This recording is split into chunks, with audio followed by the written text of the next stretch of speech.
All right, now we're going to take a look at some of the primitives and using Boolean commands or Boolean tools to make more complex geometry. So Boolean tools, if we take a look at CAD here, are going to be in the edit section, and there's three of them really: union, subtraction, and intersection. And again, if you hover over these, they'll give you a little flyout of what they actually mean and what they do.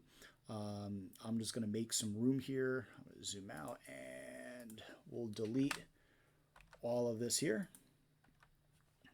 Oops. There we go. And all right, so I will start off by creating a box.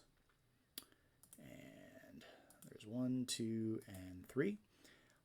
And then what I'm going to do is I'm going to create a cylinder.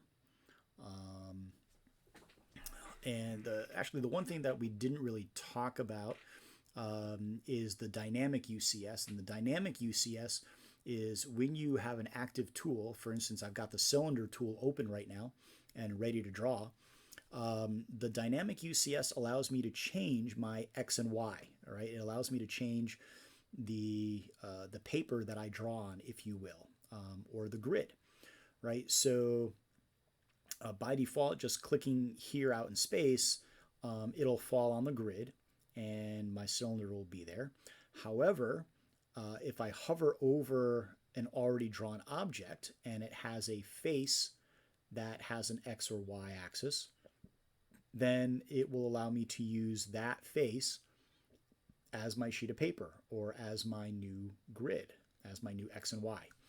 So for instance, even though I see the grid down here on the floor, back here, and underneath here, if I click on the side wall and it highlights blue, this face now becomes my new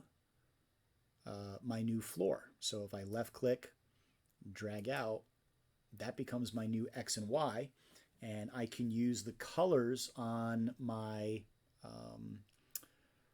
cursor to help me with the x-axis, y-axis, and the z-axis, right? And I can bring this all the way through. I can bring this out, and I'm going to bring it through just so that everyone can see. And I'll put this into X-ray visualization, and you can see that the object is going through, right? And you can see what that looks like. If I were to select this, there's a little grip here that we haven't really talked about, but I'm going to pull it halfway through there, so you can see what this looks like in X-ray, and you can also see what it looks like in conceptual. Right, so conceptual looks a little bit different, and let's see. Let's try hidden. Right, so hidden, we can sort of see what's going on, that we have a hole on one side and not the other. And wireframe, right, again, very similar. So the thing is, though, is that we've got two elements here, right? Two elements. I'm going to bring this into X-ray. I'm going to select the cylinder, and I'm going to try to extend the cylinder just a little bit so that we can see a little bit more clearly what's going on. And I'm going to take the cylinder and I'm going to place it in or on a different layer so that we can tell what's going on here. So with this,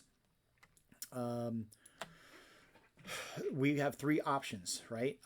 I've got two elements here, two primitives, and I can union them together. I can subtract one from the other, or I can create an intersection of the two.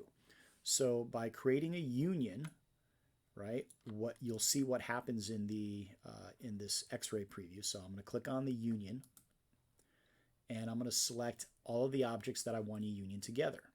So left click,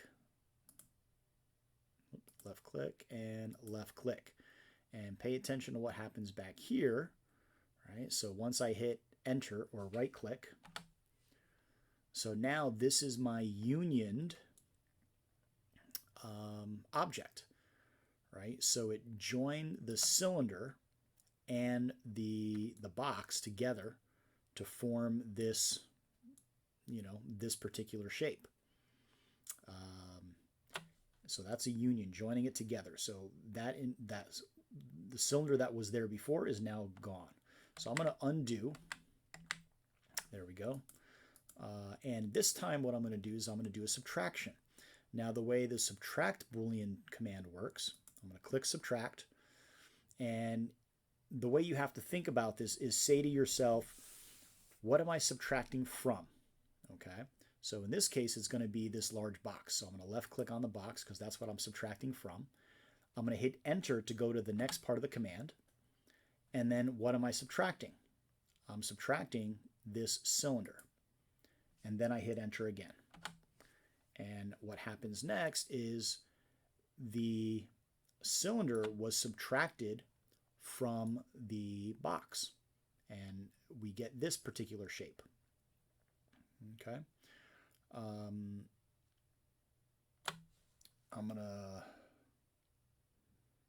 not going to undo. I'm actually going to draw another cylinder.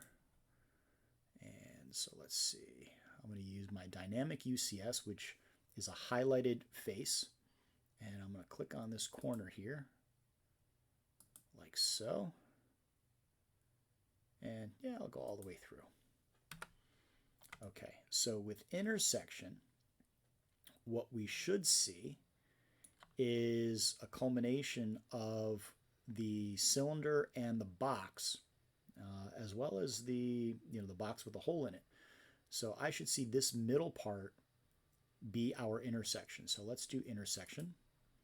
And I'm going to click on the box. I'm going to click on the cylinder, and now I'm going to hit enter. And this is our intersection result. Right? This is the result of those two intersecting items.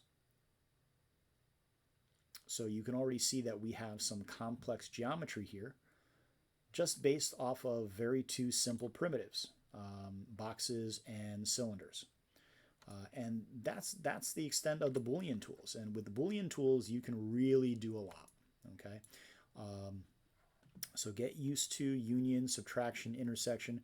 Subtraction is probably the hardest one because it's a multi-step process. Union and intersection, you just select all the pieces that you want and hit enter. With subtraction, you have to select what you're subtracting from, hit enter, and then select what you're subtracting and hit enter. And that will give you the subtraction. The other tools here under the create menu, you don't have to really worry about too much. This has more to do with 2D drawing elements than being created into 3D. So we're not just there yet. But what we can do is we can talk about press pull really quick. Press pull, if you select that, it looks for flat edges and it looks for boundaries. So if I have this boundary, let's say, I can left click on it and I can pull it, or I can press it down. So I'm going to press down and left click. I'm going to click again and I'm going to pull it up and left click. So it allows me to press and pull flat objects, just like so, and pull this guy out like that way. Or maybe I want to walk in a little bit more.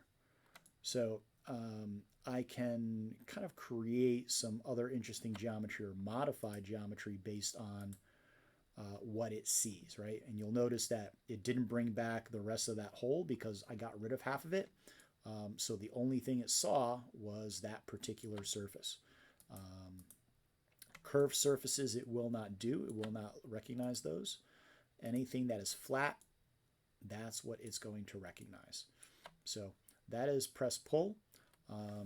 Between all the primitives and the basic edit tools, you guys have a good start into how to create more complex geometry.